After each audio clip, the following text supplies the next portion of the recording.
రాజన్యవరుడు దశరథుడయోధ్యకురేడు సౌజన్యనిధివాని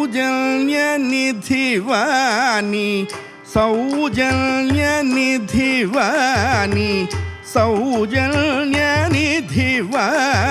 సరీంద్రుడుగాడు ఆనందమానంద మాలిచిన బాల జానకీ రాఘవులయ సచ్చరిత్రము చాలా.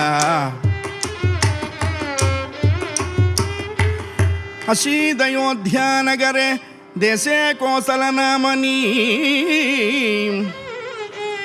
తస్యాం శ్లాఘ్యగుణశ్రీమాన్ రాజా దశరథో వసతు.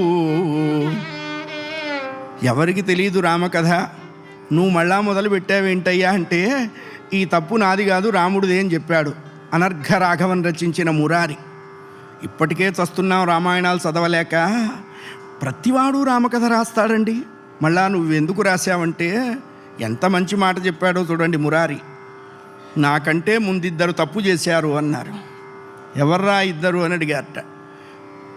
మంచి గుణాలన్నీ కట్టగట్టుకొని రామచంద్రమూర్తి దగ్గరికే వెళ్ళటం మంచి గుణాల తప్పు.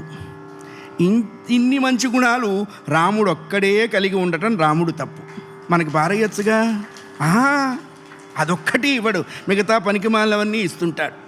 మనం అదే బ్రహ్మాండం అనుకొని తిరుగుతూ ఉంటాం.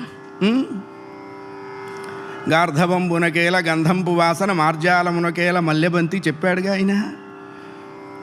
అయోధ్యానగరాన్ని రాజధానిగా చేసుకొని దశరథుడు రాజ్యపాలన చేస్తున్నాడు.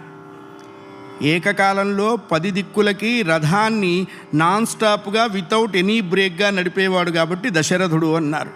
మనకు అనుమానం, అయితే గిన్నిస్ బుక్లోకి ఎక్కలేదే అని. ఆ దిక్కుమాలిన బుక్ అప్పుడు లేదు కాబట్టి ఎక్కల, ఉన్నా ఎక్కేవాడు కాదు.